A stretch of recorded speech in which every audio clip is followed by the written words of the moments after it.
So, good morning, ladies and gentlemen. Thank you for coming for the launch and dissemination of our report on ICT and disability.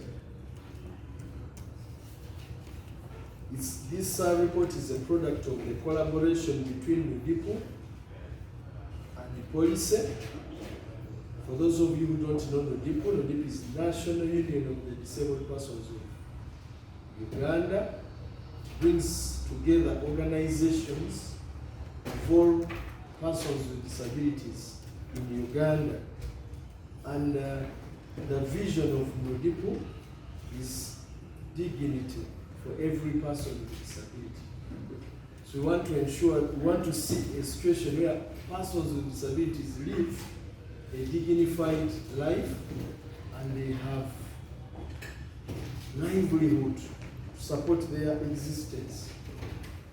So we are working in collaboration with policy, which is a research organization. Noted that ICT is not accessible to persons with disabilities, including assistive technology. And if this is true, you notice that it will definitely impact on opportunities for persons with disability as far as education and employment is concerned. So as an organization of persons with disabilities, we found that it was very important for us to do whatever is possible to ensure that persons with disabilities can access ICT, because it impacts on whether someone can be employed or not. And yet you see our persons with disabilities mainly have a challenge accessing employment because we are living in a digital era. So the study showed that only 5% of persons with disabilities knew about assistive technologies, and 69% owned a mobile phone, and 70% owned radio, and only 12% of persons with disabilities were able to use computer. And that 12%, the majority of those were those who were at school. So it shows you the gap that persons with disabilities have when we talk about ICT.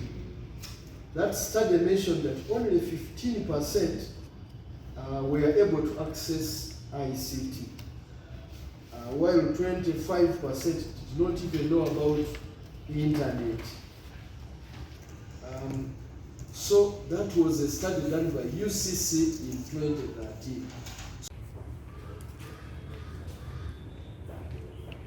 Okay, good morning. Thank you so much for joining us today. My name is Philip Ayazika. I work with Policy Uganda as a program manager. Like Martin has said, many of you were asking what is policy. Even the name itself may sound confusing. But I want to just talk about policy briefly and what the Human Lab is about and what this collaboration is about. So like many of you see from that full of policies, POLLICY, and you may say, where does that word come from? Is it an acronym or something? So policy is, at the start of policy as an organization, the name was inspired by opinion polling and policy making. Okay? So when you look at that policy, as policy we believe that policy making should be formed by opinion polling, should be formed by the voices, the feedback of the people.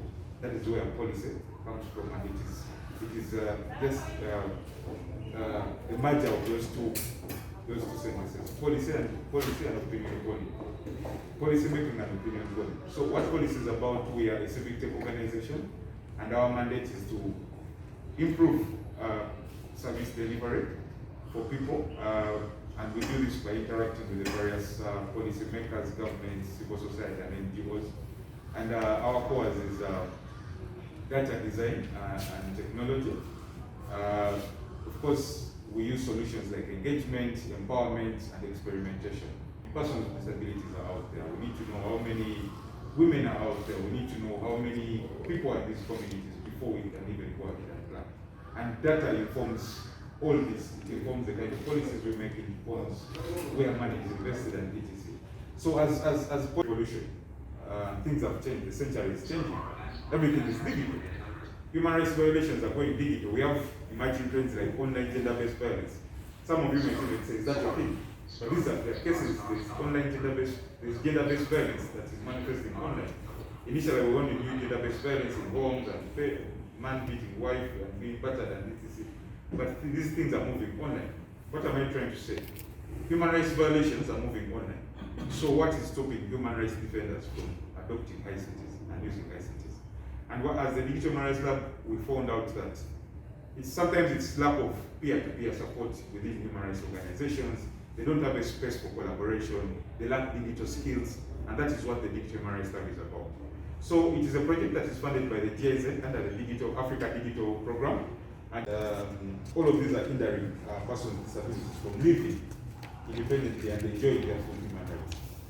Again, I've said the internet or digital ICTs are the top-notch element when it comes to our lives today, from working to entertainment and etc.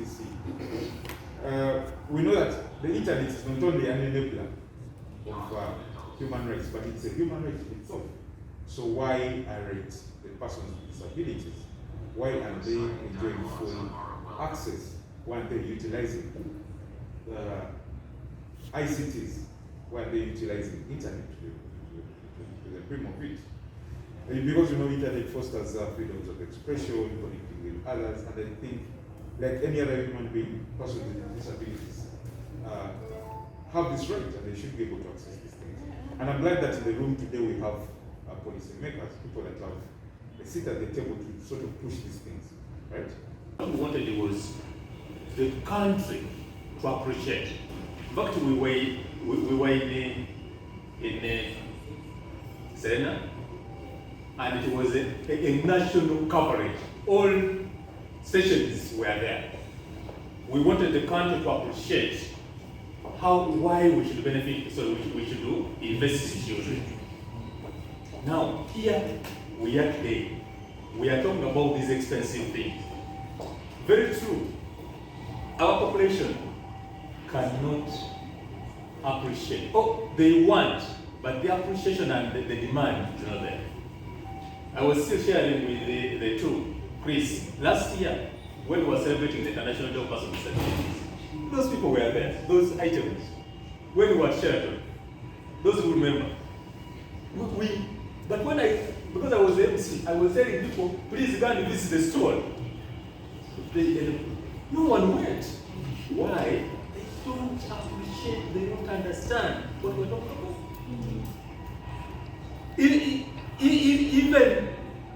when you come up with a budget and say a wheelchair is at 1.5 million, that's the thing which comes very fast. And for us in the government, we have a bad name that whenever you come up with a budget and put up a wheelchair at 1.5 government. So this is one thing that possibly in collaboration, all the organizations that are here, if we can organize and bring on board other partners, we can come up with a symposium and people appreciate what we're talking about. But it is particularly on the assistive devices for persons with disabilities. If we're talking about brains, what are we talking about? So these are some of the things that I wanted to, on my behalf, to highlight. It is then getting to the official communication.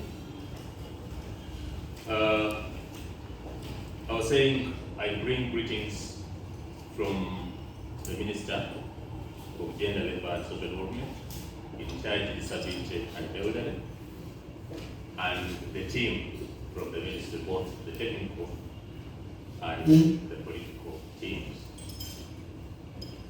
I would wish, on behalf of the Ministry, to appreciate this, what we have started today.